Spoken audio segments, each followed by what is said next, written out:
दोस्तों, आज के इस वीडियो में मैं चर्चा करने वाला हूं कुछ ऐसी गलतियों के बारे में जो हर कोई कर रहा है, वो जानते भी नहीं है कि वो कितनी बड़ी गलती कर रहे हैं। जब भी मैं वास्तु के लिए विजिट करता हूं किसी के भी घर में, तो मैं एक कॉमनली जो गलतियां देखता हूं, आज मैं उसके बारे में आपको बताने वाला हूं, ताकि अगर आप भी वह गलतियां कर रहे हैं तो आप भी सुधार लें और वो गलती से जो भी नेगेटिव इम्पैक्ट आपके जीवन में हो रहा है वो ना हो। तो दोस्तों, बने रहेगा वीडियो में अंत तक, पूरे डिटेल से जानेंगे।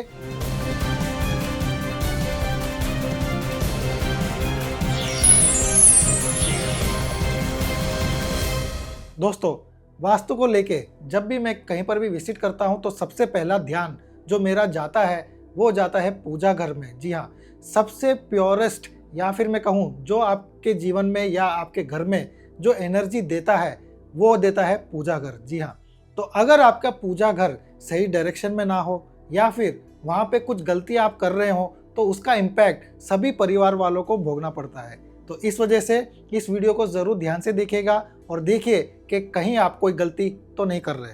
तो दोस्तों, तो सबसे पहली गलती जो मैंने देखी है कि वो लोग जो है पूजा रूम को अच्छे से साफ सफाई करके नहीं रखते हैं। जी हाँ, अगर आप उस पूजा रूम को डेली साफ नहीं करते हैं तो कहीं ना कहीं उसका नेगेटिव इम्पैक्ट आपके जीवन में आता है और आप वो लाभ नहीं उठा पाते हैं जो आपको मिल सकता है। इस वजह से हमेशा ही ये ध्यान ज़रूर रखें कि आप आपके पूजा रूम को डेली साफ करें।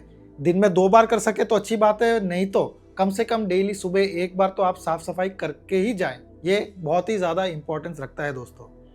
अब आ जाते हैं कि और क्या करते हैं गलतियाँ। तो मैंने देखा है कि कई घरों में वो अपने जो भी इष्ट देव हैं या जिन भी देवता को वो मानते हैं उनकी मार्बल की आइडल्स लाके स्थापित करते हैं। दोस्तों, मार्बल की आइडल्स लाके स्थापित करना ये कहीं ना कहीं आपको नेगेटिव इम्पैक्ट दे सकता है, क्योंकि जब भी आप कोई आइडल को स्थापित करते हैं तो उसमें प्राण प्रतिष्ठा करनी पड़ती है और जब आप कोई प्राण प्रतिष्ठा करते हैं तो फिर आप बाध्य हो जाते हैं नियमों को फॉलो करना। जी हाँ, आपके इस जीवन में आप कौन से ऐसे नियम हैं जो आप पाल सकते हैं दोस्तों, क्योंकि इस भागादौड़ी वाले जीवन में क्या आप वो रोल प्ले कर सकते हैं?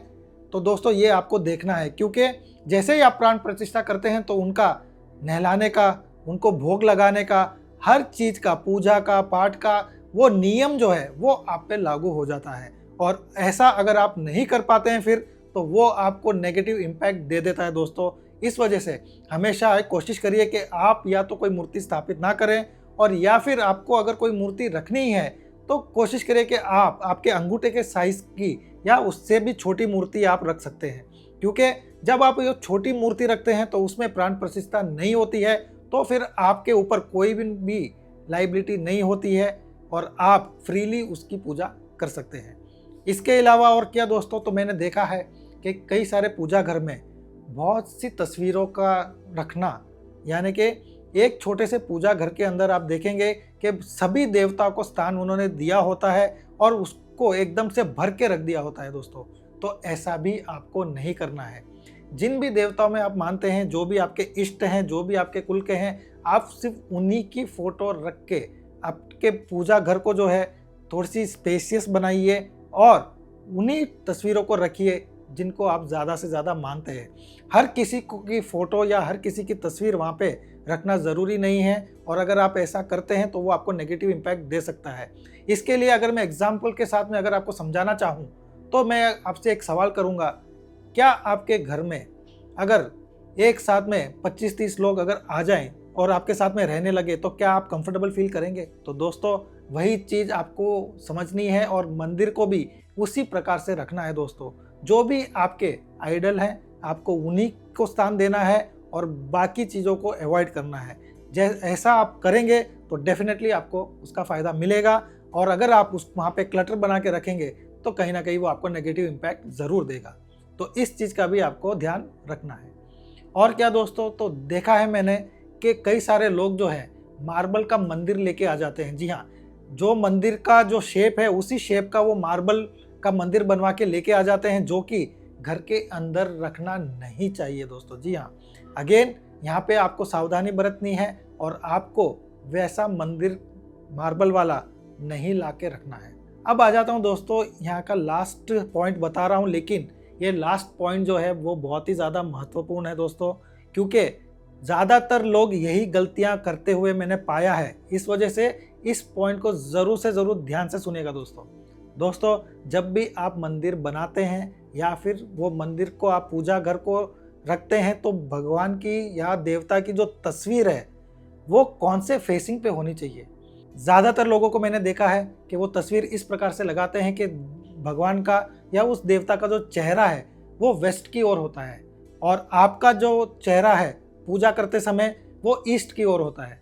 दोस्तों, यहाँ पे मैं बता दूं कि ऐसा आपको नहीं करना है। अगर आप ऐसी कोई दिशा देखें कि जहाँ पे भगवान का जो फेसिंग है वो ईस्ट की तरफ हो और आप जब पूजा करें तो आपका चेहरा अगर वेस्ट की तरफ हो तो वो ज़्यादा फायदा देता है दोस्तों। अब ऐसा क्यों है तो मैं बता दूं कि जब आप देखते हैं कि मंदिर में या आपके पूजा घर में सबसे ज़्यादा से ज़्यादा समय कौन बिताता है, तो वो है खुद भगवान या भगवान की तस्वीर। आप जब जाते हैं पूजा घर में तो मुश्किल से आप 5 मिनट या 10 मिनट तक का पूजा करते हैं, लेकिन बाकी का पूरा 24 घंटे भगवान जी ही हैं जो ईस्ट या वेस्ट फेस करके बैठते हैं। तो यानी कि आपको भगवान की जो तस्वीर है वो ईस्ट फेसिंग में हो, ऐसा आपको ध्यान रखना है। जैसे ही आप ये काम करेंगे, आप देखेंगे कि आपकी लाइफ में पॉजिटिव एनर्जी आती रहेगी, आपके घर का माहौल बहुत ही अच्छा होगा, खुशनुमा होगा, और जो भी छोटी मोटी लड़ाइयाँ होती थी या फिर बिना बात के ही फाइट हो जाती थी उसमें कमी आएगी और आप लोगों के बीच में यानी परिवार लोगों के बीच में एक अच्छी बॉन्डिंग का कारण ये पूजा घर है दोस्तों। तो इस चीज़ का पूरे से पूरा ध्यान दीजिए और अपने जीवन को सफल बनाइए। तो दोस्तों, उम्मीद करता हूँ आपको मेरा ये विश्लेषण बहुत ही ज़्यादा पसंद आया होगा और भी ऐसे ही इंटरेस्टिंग वीडियोस लेके और इन्फॉर्मेटिव वीडियोस लेके आपके सामने मैं हाजिर होता रहूँगा। मिलते हैं अगले वीडियो में, तब तक आप अपना पूरा ध्यान रखें। बहुत बहुत धन्यवाद।